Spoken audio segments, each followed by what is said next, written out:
Assalamualaikum dan salam Malaysia Madani, kembali membicarakan 5 berita pilihan dalam berita 5 at 5.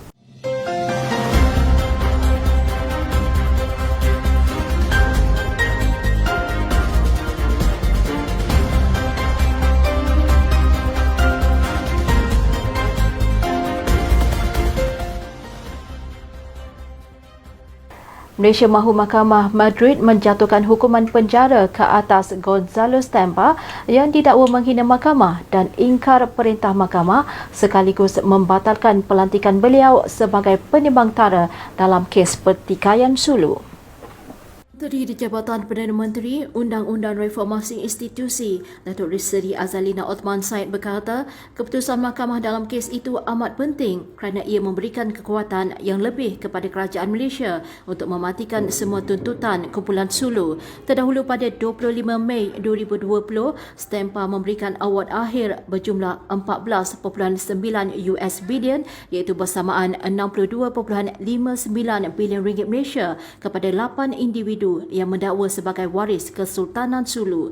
Dalam usaha untuk menguatkuasakan award itu, mereka dilaporkan cuba menyita beberapa aset syarikat petroleum Malaysia iaitu Petronas di Luxembourg serta Belanda. Beliau berkata pada masa yang sama pejabat pendakwa raya Sepanyol dan Malaysia telah menuduh Stampa melakukan jenayah menghina mahkamah yang serius serta melakukan amalan profesional tanpa kelayakan. Pada 29 Jun 2021, Mahkamah Tinggi Madrid telah mengeluarkan satu penghakiman selaras dengan undang-undang kes terbabit di mana mahkamah telah membatalkan pelantikan Stampa dan semua tindakannya serta mengarahkan agar Malaysia dipanggil secara wajar manakala prosiding timbang tara itu dimulakan kembali. Naib Presiden UMNO Datuk Seri Wan Rusdi Wan Ismail berkata bagi kepentingan nasional dan kaum lain maka Kongres yang akan membincangkan soal ekonomi Melayu bakal diadakan di negara ini. Katanya orang Melayu harus kuat dan stabil baik dari sudut politik maupun ekonomi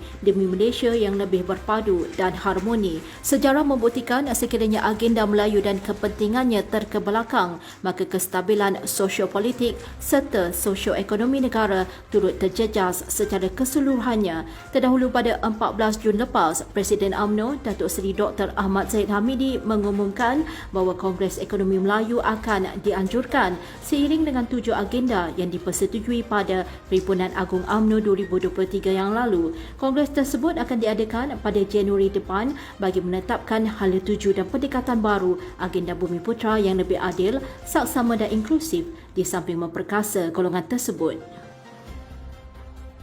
Kongres Ekonomi Bumi Putra yang bakal dianjurkan pada Januari depan adalah selari dengan hasrat kerajaan perpaduan yang memerlukan kecerdasan dan paradigma yang baru. Kepala Presiden UMNO Datuk Seri Muhammad Hassan berkata, kongres itu yang akan dianjurkan adalah untuk membincangkan idea kontemporari dan agenda kali semasa bagi memastikan keterlibatan kaum Bumi Putra dalam pelbagai sektor ekonomi dapat dibincang dan dibahaskan. Jelasnya aspirasi dan semangat pelbagai siri kongres sebelum ini adalah untuk mengupayakan penglibatan Melayu dan bukannya untuk mengagihkan kekayaan negara kepada kaum pemodal tertentu dalam kalangan bangsa Melayu.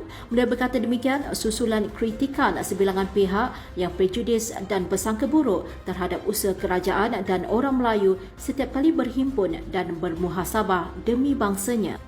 Kestabilan politik yang diterjemahkan sepanjang setahun pemerintahan Kerajaan Perpaduan merupakan hadiah yang paling berharga untuk rakyat berbanding tahun-tahun sebelumnya.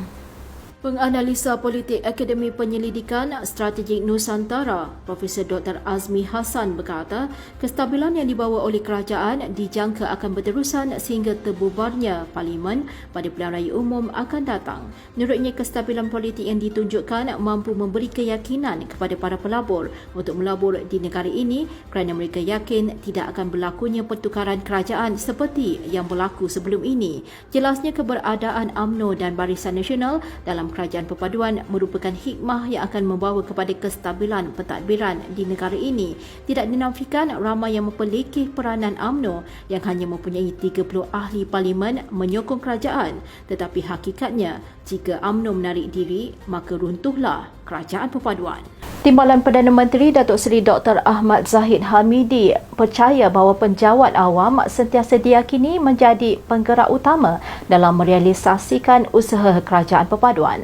Beliau yang juga Presiden UMNO itu turut menzahirkan kesyukuran atas ulang tahun kerajaan perpaduan yang telah setahun mentadbiri negara selepas pilihan raya umum ke-15 yang lalu. Berucap pada majlis perjumpaan Perdana Menteri bersama warga jabatan, beliau mahu seluruh penjawat awam terus menunjukkan prestasi yang cemerlang di samping sistem nilai dan ketekunan itqan fil amal dapat diterap dalam etika kerja seharian. Untuk rekod kerajaan perpaduan menjangkau usia 1 tahun pentadbirannya pada 23 November lalu selepas yang di-Pertuan Agong menitahkan agar kerajaan perpaduan dibentuk, ekoran tiada satu parti pun yang memperoleh majoriti mudah bagi membentuk kerajaan.